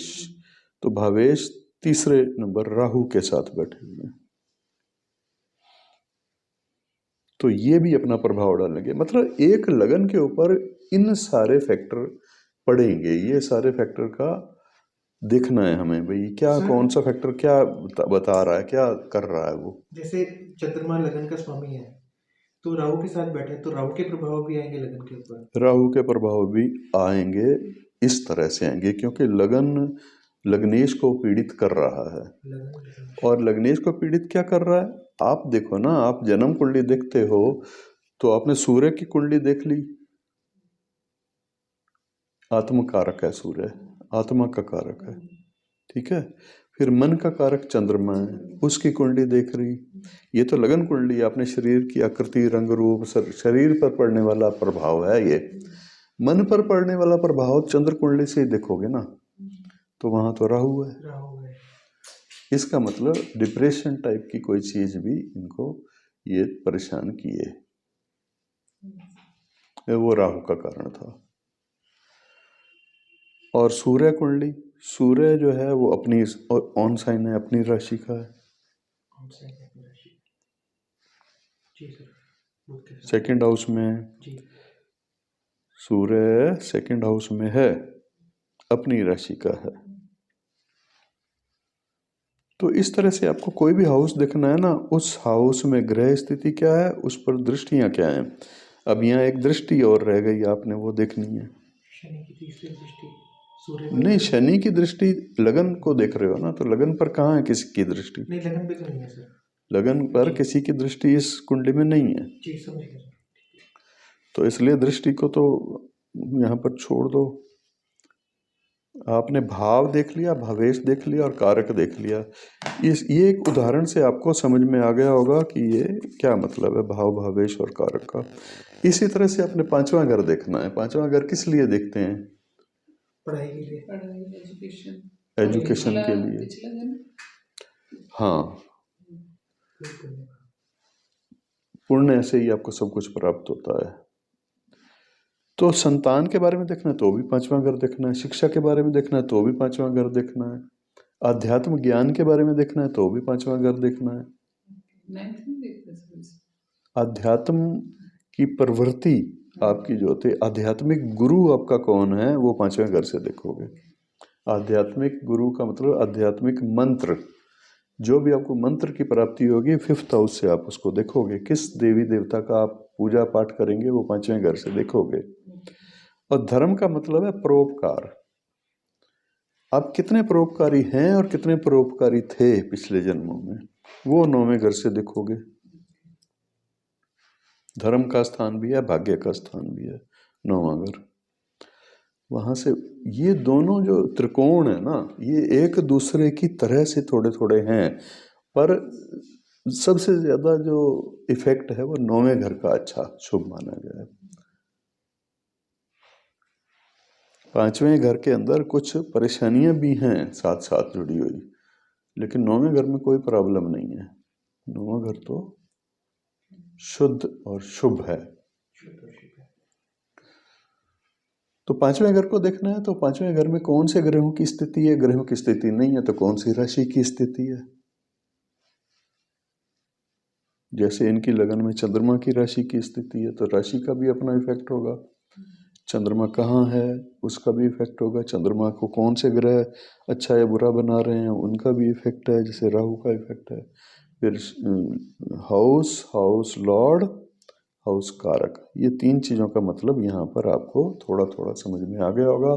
ये बाकी जो है बहुत लंबी प्रैक्टिस से समझ में आता है। और एस्ट्रोलॉजी जो मतलब सीखने के योग होते हैं वो स्पेशल होते हैं कि हर किसी मतलब पर्टिकुलर बंदे की कुंडली में मिलते हैं या हर आदमी सीख सकता है, कैसे इसको आप देखते हैं? देखो, इसके कारक ग्रह को पकड़ो, एस्ट्रोलॉजी के कारक को। हाँ, जो भी आप सीख रहे हो उसके कारक ग्रह को पकड़ो। सबसे पहले कारक ग्रह में सबसे पहले आप किसको पकड़ोगे? जुपिटर को। क्यों पकड़ोगे जुपिटर को? ज्ञान का कारक है। ज्ञान के बिना ये शिक्षा प्राप्त हो नहीं सकती, अध्यात्म के बिना ये शिक्षा पूर्ण हो नहीं सकती, आस्था के बिना ये शिक्षा पूर्ण हो नहीं सकती। आपको पुनर्जन्म पर विश्वास करना ही पड़ेगा, तभी ये शिक्षा आपको समझ में आएगी, पूर्ण होगी। कर्म का फल क्यों बनता है और कर्म के फल कितने तरह के होते हैं, ये समझने के लिए भी आस्थावान होना पड़ेगा। और आस्थावान का मतलब ये नहीं कि अंधभक्ति या अंधविश्वास, इसका वैज्ञानिक आधार मान करके आपको समझना पड़ेगा कौन से प्लेनेट का इफेक्ट होता है, और इफेक्ट आपको सामने हर इंसान के अंदर दिखाई भी देने लग जाएगा अगर आप ढूंढोगे तो इसके कारक कौन है? जुपिटर। जुपिटर किस चीज की ज्ञान देते हैं? अध्यात्म का भी ज्ञान देते हैं। तो अध्यात्म के साथ जुड़ी हुई है ये ज्योतिष शास्त्र विद्या, इसलिए जुपिटर महत्वपूर्ण है इसके लिए। यदि आप किसी के बारे में बता रहे हो, किसी का भूत भविष्य वर्तमान बता रहे हो, तो मतलब आपका बृहस्पति आपकी मदद करने वाला होना चाहिए।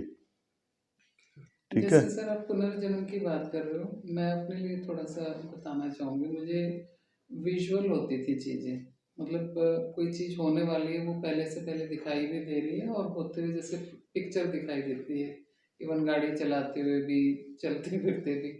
तो मुझे किसी ने बोला था कि आप पिछले जन्म में तांत्रिक थे, तो इसका कैसे पता लगे सर? तांत्रिक का मतलब क्या होता है? सबसे पहले तो आप ये बताओ ना, तांत्रिक का अर्थ क्या होता है? मुझे तो कुछ पता नहीं इसके बारे में। तो कहते हैं उनको ही ज़्यादा विजुअल होती है चीज़ें। जिन चीज़ों का आप उपयोग में लाते हो वो आपके लिए तंत्र है। ठीक है, आप एक पेन से लिख रहे हो, हाँ, ये तंत्र हो गया। तो ये तंत्र हो गया। सर मैं ये पूछना चाहता हूँ कि अगर किसी की कुंडली में जुपिटर अच्छा नहीं है अगर, तो क्या वो एस्ट्रोलॉजी सीख पाएगा? मतलब मैं जितना जुपिटर अच्छा होगा उतना वो गहरा सीखेगा।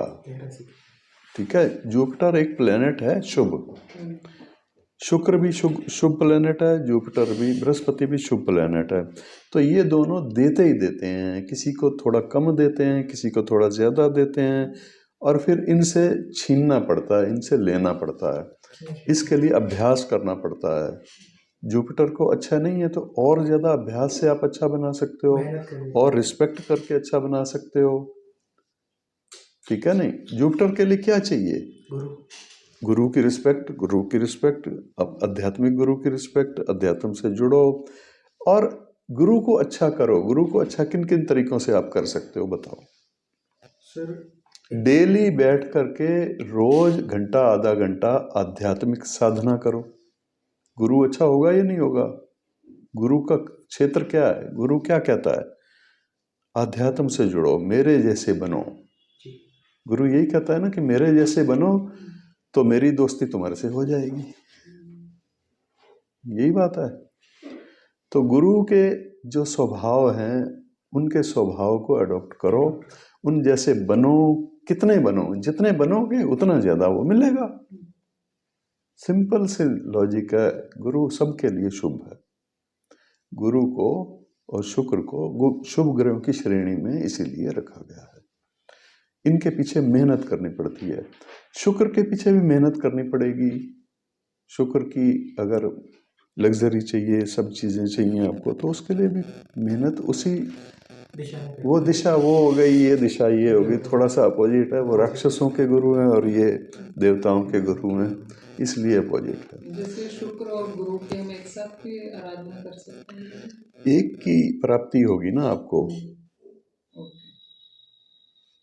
तो ऐसे कई मंत्र हैं जो दोनों की प्राप्ति हो सकती है साथ के साथ, ठीक है नहीं। अब बृहस्पति ग्रह जो है वो कुछ चीजें हैं जो शुक्र से ही आपको प्राप्त हो सकती हैं, बृहस्पति से नहीं हो सकती। यही कारण है कि पौराणिक कहानी में ये स्टोरी बनाई गई हैं। जो ग्रहों की आप कह रहे हो ना, ये स्टोरी समझाने के लिए बनाई गई है, इनके इफेक्ट को, इनके प्रभाव को। एक स्टोरी ये भी कहती है कि बृहस्पति देवताओं के गुरु थे, सारा ज्ञान था उनके पास। जब देवताओं और राक्षसों का युद्ध हुआ, संग्राम हुआ, तो वो राक्षसों के गुरु थे शुक्राचार्य। तो वो जैसे ही वो देवता उनको मार देते थे, वो मर जाते थे, और वो अपनी विद्या से उनको जीवित कर देते थे शुक्राचार्य। तो बड़े परेशान हो गए, देवता भी परेशान हो गए, भी हम कब तक मारते रहेंगे इनको। ये तो फिर जिंदा हो जाते हैं, शुक्राचार्य आ जाते हैं, उनको जीवित कर देते हैं। तो ये संजीवनी विद्या है उनके पास, संजीवनी विद्या नाम से शुक्राचार्य के पास विद्या थी, किसी और के पास नहीं थी वो विद्या। तो बृहस्पति को उन्होंने कहा, देवताओं ने, भाई कुछ करो इसके लिए, तो कुछ गंभीर करो। तो प्रयास की बात हो रही है ना, कितने प्रयास, कहाँ कहाँ तक प्रयास करने पड़ते हैं, किस हद तक जाना पड़ सकता है, तो वो हद बता रहा हूँ आपको। तो बृहस्पति देव को उन्होंने मजबूर कर दिया, भी कुछ करो कुछ करो। बृहस्पति का ठीक मैं सोचता हूँ। तो उनका पुत्र जो था बृहस्पति देव का, उन्होंने अपने पुत्र को कहा भी तू जा और राक्षसों के अंदर चला जा, उनके घर जाके रहे, उनकी सेवा कर शुक्राचार्य जी की, और शुक्राचार्य जी की सेवा करके तो ये विद्या प्राप्त करके आ। यार बड़ी मुसीबत है, ये तो सिर्फ वही जानते हैं और कोई जानता नहीं है संजीवनी विद्या। तो वो गए उनके पुत्र, और पता नहीं कितने वर्षों तक उनके पास रहे, उनसे समझा सीखा। तो उन्होंने धीरे धीरे करके सिखा दिया। लेकिन शुक्राचार्य की जो लड़की थी उससे उनको प्रेम हो गया, लड़की को प्रेम हो गया, एक तरफा प्रेम, उनको नहीं हुआ। वो तो अपना कर्तव्य लेकर गए थे। तो वो जब विद्या सीख साख ली उन्होंने, तो उसके बाद जो है वो जाने लगे। तो कह रही मेरे को छोड़ के क्यों जा रहा था, मैं कहाँ जाऊं। जैसे वो थे ना इसमें महाभारत में भीष्म पितामह, उनकी भी ऐसी स्टोरी थी। वो कहती मैं कहाँ जाऊं, तो आत्महत्या कर ली थी, जो फिर वो शिखंडी बनी थी अगले जन्म में, अश्वत्थामा से बदला लेने के लिए। तो ऐसे ही वो उसके इस तरह की स्टोरी है।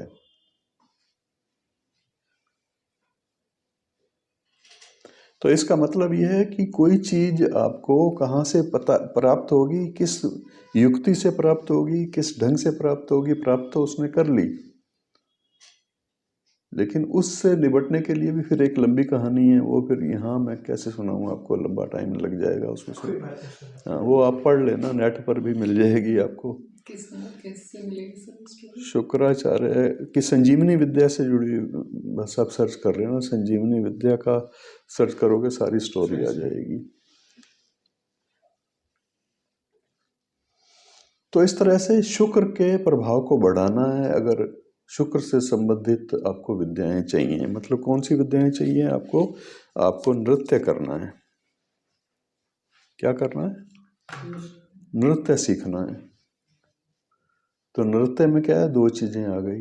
एक तो शिक्षा, वो बृहस्पति, शिक्षा का मतलब बृहस्पति, ज्ञान का मतलब बृहस्पति, वो भी ज्ञान है, लेकिन वो है किस चीज का ज्ञान? शुक्र से संबंधित ज्ञान है। नृत्य है, गायन है, एक्टिंग है, जितने भी अच्छे अच्छे कलाकार हैं, कला से रिलेटेड हो गया, कला से, आर्ट, वो सारे शुक्र के क्षेत्र, कार्य क्षेत्र हैं।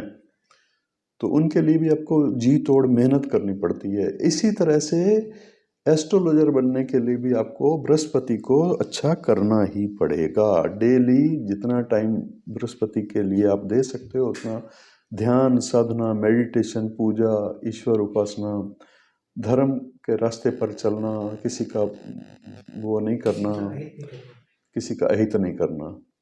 कितना ही कोई विद्वान हो, बहुत अच्छा विद्वान हो, बहुत अच्छा ज्ञाता हो, ठीक है, और वो अपशब्द बोलता हो, गंदी लैंग्वेज बोलता हो, तो उसके पास से वो लाभ लेने के लिए या उसके संपर्क में लोग कटते चले जाएंगे या ज्यादा आएंगे? अब बताओ आप।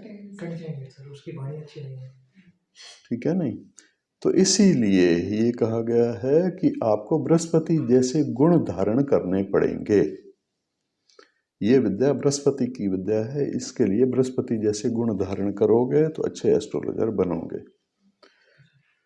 और अगर आपको गणक बनना है, गणक का मतलब गणित करना है, पंचांग को समझना है, जो भूगोल है उसको समझना है, ग्रहों के गति को समझना है, पंचांग को समझना, ग्रहों की गति को समझना, कैलकुलेशन करना, जन्म कुंडली बनाना, ये सब करना है, तो फिर बुद्ध अच्छा होना चाहिए आपको। सर यहाँ हम कैसे देखें हमारे बुद्ध और गुरु अच्छे हैं कि नहीं? नहीं भी अच्छा तो भी अच्छा कर लो ना। हाँ, क्यों नहीं होता? 12th हाउस में, लेकिन गुरु शुक्र के साथ बैठा हुआ तो बहुत अच्छा होना चाहिए। गुरु शुक्र दोनों बैठे हुए हैं। 12वां घर जो होता है ना, ये कौन सा मार्ग है 12वां घर? सर आध्यात्म का, भोग का भी, योग का भी। भोग का मार्ग तो है, लेकिन मोक्ष का मार्ग भी है। 12वां घर जो है मोक्ष का मार्ग भी है, मोक्ष का मार्ग भी यहीं से मिलता है, ठीक है। तो यहाँ पर बृहस्पति का बड़ा महत्वपूर्ण रोल है। हालांकि कारक नहीं है 12वें घर का बृहस्पति, लेकिन 12वें घर में मोक्ष में हेल्प तो करता ही करता है। तो ये जो विद्या है ये उचित धन देगी आपको, लग्जरी नहीं देगी। बृहस्पति की विद्या से आप लग्जरी नहीं प्राप्त करोगे, वो शुक्र की हेल्प लेनी पड़ेगी, तभी आपको लग्जरी प्राप्त होगी। जो बहुत ज्यादा ज्ञानी हैं वो उसी तरह से अपने स्वभाव को दिखाते हैं, स्वभाव उनका वैसा दिखाई दे जाता है, उनको धन से कोई मोह नहीं होता, लग्जरी से कोई अटैचमेंट ज़्यादा नहीं होती। लेकिन प्रभाव शुक्र का ज़्यादा बृहस्पति के ऊपर हावी हो चुका है, ठीक है नहीं?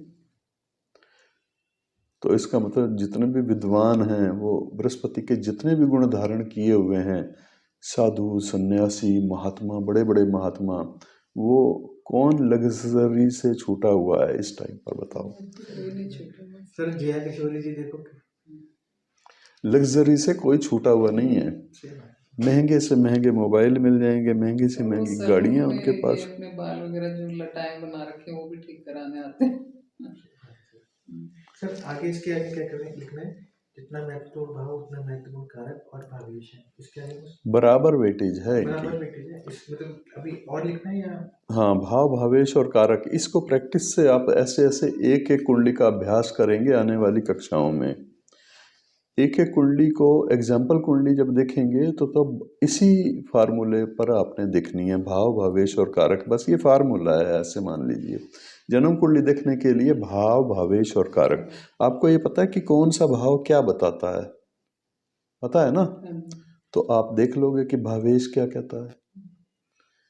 वो जहाँ का लॉर्ड है, भावेश का मतलब वो जहाँ का लॉर्ड है, वो वहाँ की प्रकृति को, वहाँ के स्वभाव को, वहाँ के नेचर को वहाँ ले जा रहा है, दूसरे हाउस में ले जा रहा है, जहाँ वो बैठा है वहाँ ले जा रहा है। सिंपल सी बात है। भावेश का मतलब लिख लो आप। भावेश का मतलब ये है कि वो जहाँ का भाव, जिस भाव का स्वामी है, उस भाव का अपना नेचर क्या है, उस भाव का जो स्वभाव है, जो नेचर है, जो प्रकृति है, जो आकृति है, वो सारा कुछ वो वहाँ से शिफ्ट हो रहा है। कहाँ शिफ्ट हो रहा है? जहाँ वो प्लेनेट गया है, उस हाउस में शिफ्ट हो गया है। तो जहाँ वो शिफ्ट हो गया है उस हाउस का भी तो अपना नेचर है। तो इसका मतलब दो नेचर मिक्स हो गए, ठीक है जी। वो जहाँ से गया है और जहाँ गया है उन दो हाउसों के अपने अपने नेचर भी हैं। तो दो नेचर को मिक्स करने वाला मीडियम है, ये माध्यम है, ऐसे समझ लो आप। ग्रह क्या है? ग्रह माध्यम है। बेसिकली उस हाउस के नेचर को इधर से उधर ले जाने वाले ये हैं। तो ये भावेश है। भावेश की कहानी ऐसे संक्षिप्त में आपको मैं समझा रहा हूँ। ये भावेश की कहानी है। भावेश को अगर आपने जानना है भावेश को, तो फिर भाव को जानना सबसे पहले जरूरी है। किस भाव का क्या नेचर है, ये पता नहीं होगा तो फिर भावेश का भी कोई अर्थ नहीं है। आप नहीं समझ पाओगे भावेश का मतलब क्या है। इसीलिए सबसे पहले भाव रखा गया है। भाव सबसे पहले हमने भाव कहा है, फिर कहा है भावेश, और फिर कारक। कारक महत्वपूर्ण है। वो ग्रह किस किस चीज का कारक है? मटेरियल तो वही देगा ना, जो मटेरियल उसके पास है कारक के रूप में। इट मींस कारक खराब तो वो चीज खराब। कारक खराब तो 9th हाउस का लॉर्ड है, वो खराब है नेचर से, कारक खराब है, ठीक है। लेकिन 9th हाउस का नेचर तो भी है ना उसके पास, कुछ तो है पॉकेट में। 1 लाख रुपए नहीं है, 10,000 की गड्डी तो है ना जेब में, वो दे सकता है।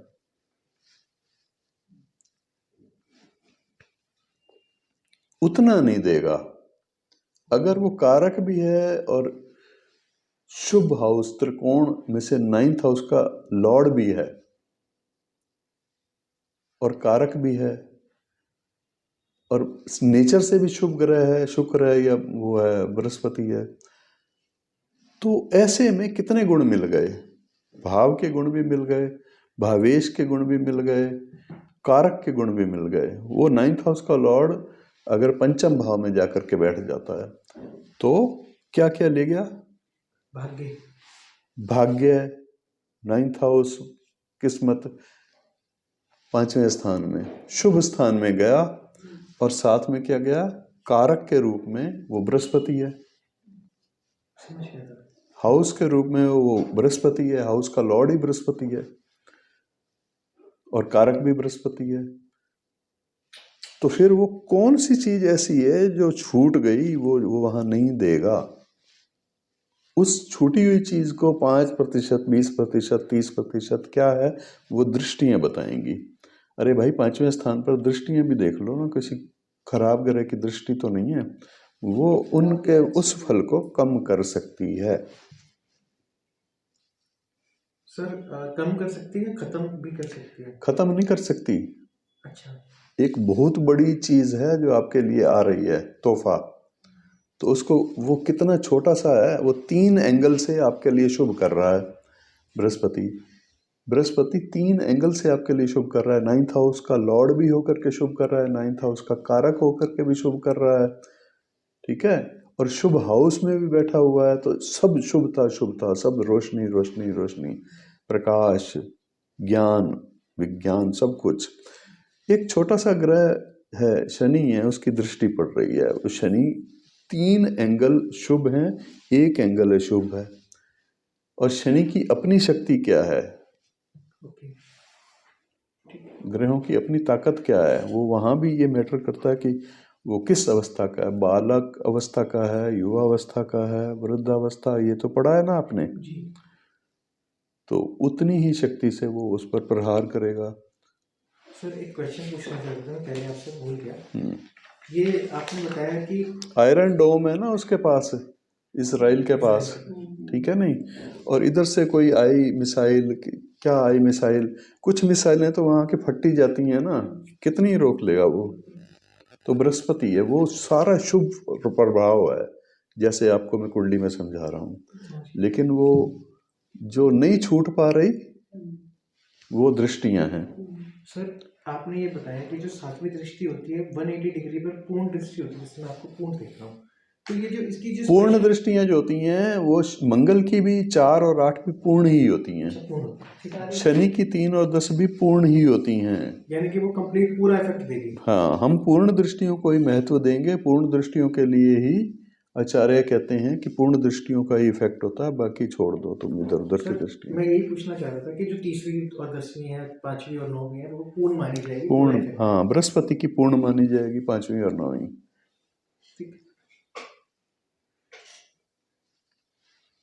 तो इसमें जो है ये जो भाव भावेश और कारक है ना, ये तो सारी जिंदगी चलेगा। इस पर तो एग्जाम्पल दे देकर एक एक कुंडली को ही समझाया जा सकता है। इसको आप बार बार भूलना मत, भाव क्या है, भावेश क्या है और कारक क्या है। कारक के सब लक्षण सिम्टम आपको पता होने चाहिए। कुमार आदि अवस्था का पता है आपको? जो ग्रहों की कुमार, हर ग्रह की अवस्था, या तो वो बाल्यावस्था का है, बच्चा है, और या फिर वो कुमार अवस्था का है, और या फिर वो युवा अवस्था का है, और या फिर वो वृद्धावस्था का है, या मृत अवस्था का है। तो कितनी 5 अवस्थाएं हैं ये। हर ग्रह उसकी शक्ति देखने के लिए अवस्थाओं का हम प्रयोग में लाते हैं। कोई ग्रह अगर बाल्यावस्था में होगा तो कम शक्ति होगी, अच्छा है तो कम अच्छा होगा वो कुंडली में। अगर वो बुरा है कुंडली में, अन्य भाव भावेश और कारक के हिसाब से वो बुरा है, बुरा प्रभाव डाल सकता है, तो कम बुरा डालेगा। अगर बाल्यावस्था में है तो बच्चा है ना, छोटा बच्चा है, तो कितना एक वो भार उठा लेगा। कुमार अवस्था में है तो थोड़ा ज्यादा कर लेगा। शुभता भी और अशुभता दोनों मामलों में ये है।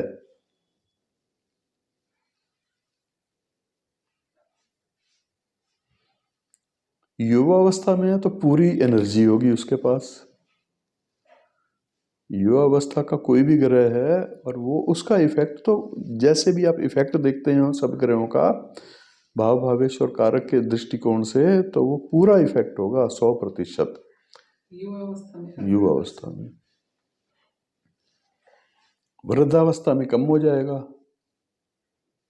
सर परसेंटेज वाइज कैसे देखेंगे? युवा अवस्था 5 अवस्थाएं हैं, 3 अवस्थाएं मुख्य मान लो तुम, 33 आप मान लो। आप कुमार, युवा, वृद्धावस्था देखो, कुमार अवस्था, बाल्यावस्था, कुमार अवस्था और युवा अवस्था उसके बीच में आती है। हाँ, सेंटर युवा का आएगा। और ये जो है ना अवस्थाएं जो मैं आपको बता रहा हूँ, ये विषम राशियों के लिए हैं। ग्रह अगर विषम राशियों में है तो इस तरह से आप गिनती करोगे उसकी। सबसे पहले बाल्यावस्था, फिर कुमारावस्था, फिर युवावस्था, फिर वृद्धावस्था, उसके बाद अमृतावस्था। विषम राशियों के अंदर अगर वो ग्रह है तो विषम राशियां तो पता ही है आपको। हाँ, जो 2 से डिवाइड नहीं होती। हाँ, 1, 3, 5, 7, 9, 11। और सम राशियों के लिए उल्टे से देखेंगे।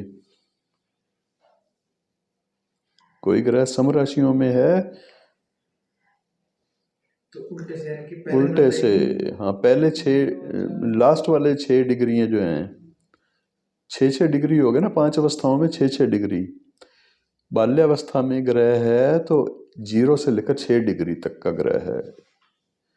कुमार में 6 से 12। हाँ, युवा में 12 से 18 और वृद्धावस्था में 18 से 24 और 24 से 30 मृतावस्था।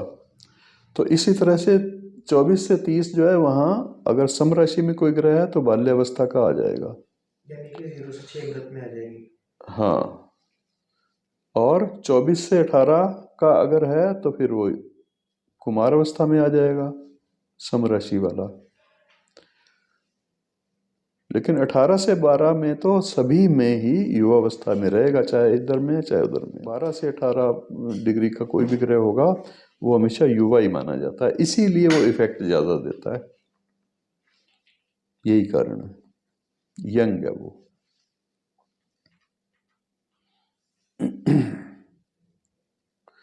ग्रहों की जो दशाएं अंतर्दशाएं वो तो अपना असर अपने अपने समय में दिखाती हैं, लेकिन शनि की दशा वृद्धावस्था में आ जाए तो वो ज़्यादा दुखकारी क्यों होती है?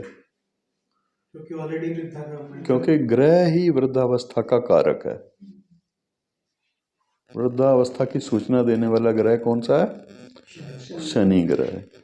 इसी तरह से कुछ बीमारियां ऐसी होती हैं जो सिर्फ बच्चों को ही होती हैं, पता है आपको? पता ही होगा।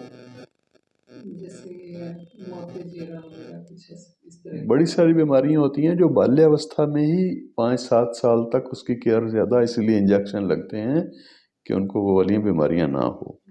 पहले जब वो इंजेक्शन या वो सावधानियां नहीं होती थी तो 10-10 बच्चे होते थे, 2-3 ही बचते थे। आप जो आज 90-100 साल के बुजुर्ग हैं उनसे पूछ के देख लो उनके कितने बच्चे हुए थे और कितने बचे। भगवान पर सब कुछ था उस समय, इंजेक्शन वगैरह नहीं होते थे। तो इसीलिए ये जब आयु का आएगा ना, आयु में मैं आपको पढ़ाऊंगा कि ये क्या मतलब है। बाल्यावस्था जो है उसमें खास केयर क्यों करनी पड़ी, कौन सा ग्रह ऐसा होता है? चंद्रमा होता है उसका कारक, जो बाल्यावस्था का कारक है वो चंद्रमा कारक है। फिर 12 से लेकर के 16 या 18 वर्ष जो भी आप मानते हो युवावस्था को, उससे पहले पहले जो कुमार अवस्था होती है उसका कारक कौन है? बुध। बुध का मतलब सीधा सा है कि वो कुमार अवस्था का ग्रह है। चंद्रमा का मतलब सीधा सा ये है कि उसकी अवस्था बाल्यावस्था है। बचपन में जैसे कोई समझदारी वाली बातें बहुत ही कम कर पाते हैं बच्चे, चंचल होते हैं, उनको 1 मिनट के अंदर खुलना चाहिए, 1 मिनट के अंदर वो चाहिए जो मन में आया। कई तो बच्चे ऐसे हैं, मेरे को चंद्रमा ला कर दो मैं तब दूध पीऊंगा, मतलब जो हो ही नहीं सकता। ऐसे ही अकबर का बच्चा था, बीरबल की कहानी में आता है,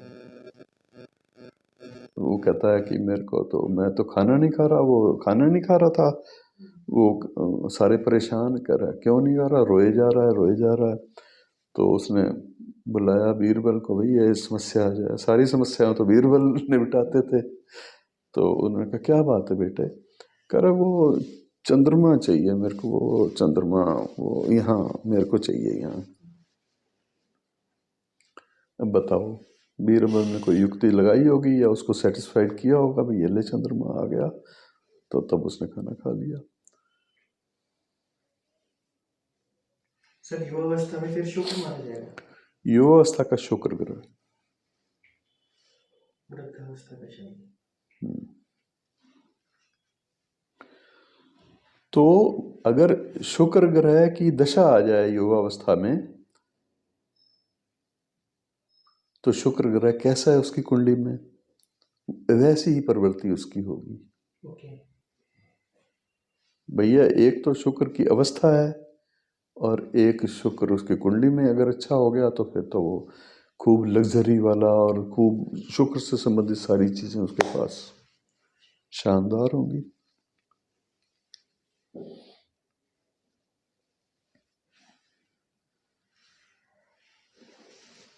राहु केतु पर तो पूरी एक क्लास ही अलग होगी। राहु केतु का इफेक्ट क्या होता है, कैसे हमें देखना है, वो सब कुछ अलग से होगा।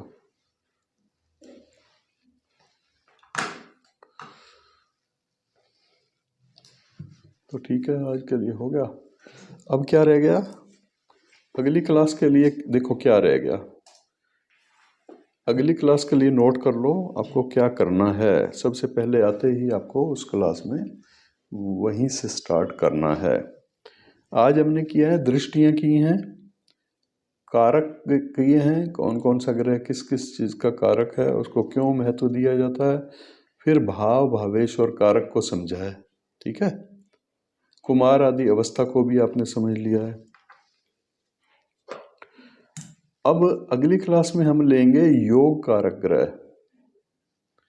योग कारक का मतलब क्या होता है, सबसे पहले तो ये है, फिर योग कारक किस तरह से बनते हैं।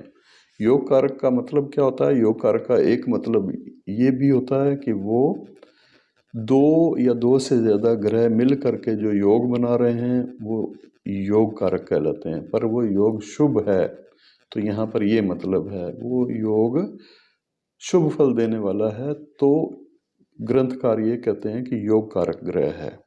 योग कारक ग्रह की कौन कौन सी अवस्थाएं होती हैं, किन किन अवस्थाओं में वो ग्रह योग कारक बनते हैं, ये आपको 93 पेज से लेकर के 93 नंबर पेज से लेकर के 106 नंबर पेज पर ये सारा मिलेगा, जिसको हम समझेंगे अगली क्लास में।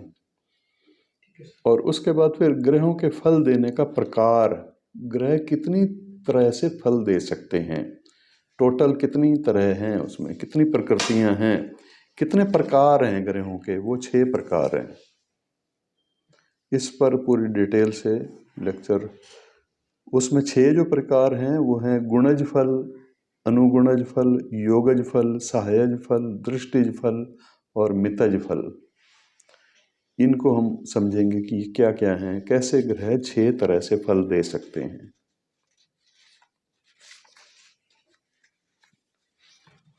और टाइम बच गया अगली क्लास में, तो फिर हम पढ़ेंगे केंद्राधिपति दोष।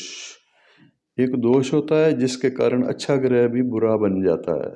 अच्छा हो, हम उम्मीद करते हैं, कुंडली में देखते हैं ये अच्छा फल दे रहा है लेकिन वो देता बुरा फल है। तो केंद्राधिपति दोष क्या होता है उसको समझना। फिर राहु और केतु पर एक अलग से सारी चीज समझी जाएगी। अष्टम भाव को अलग से समझा जाएगा, अष्टम भाव का अलग ही नेचर है, अलग ही इफेक्ट है। योग कारक के अलावा फिर कुछ ग्रह होते हैं अकारक। अकारक का मतलब होता है वो नहीं दे रहे, बस बुरा भी नहीं कर रहे, दे भी नहीं रहे, न्यूट्रल। हाँ, अकारक, अकारक। और कुछ ग्रह होते हैं बाधक, वो उनका काम है रुकावटें डालना। वो बाधक ग्रह कौन कौन से बन जाते हैं, क्यों बन जाते हैं, इसको समझना है। तो ये सारे टॉपिक हैं नेक्स्ट के लिए, इनको हम नेक्स्ट क्लास में क्लियर करेंगे। नेक्स्ट क्लास नेक्स्ट सैटरडे रहेगी।